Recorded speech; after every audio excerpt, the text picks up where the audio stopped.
Amigo, escute o que eu vou lhe dizer. Hoje eu te vejo sofrer fugindo da realidade. Você é jovem, poderia ser feliz, mas você é infeliz, não tem lugar na sociedade.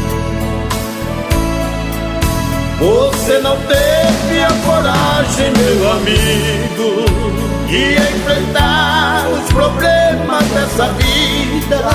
Você caiu num grande precipício. Você hoje está no vício dessa droga maldita.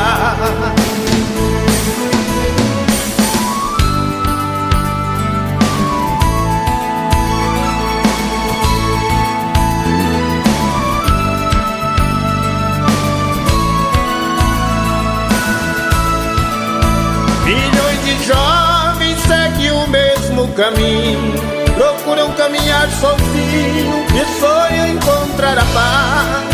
Droga maldita não traz felicidade, seu fruto é frustração, quem lhe abraçou não volta atrás.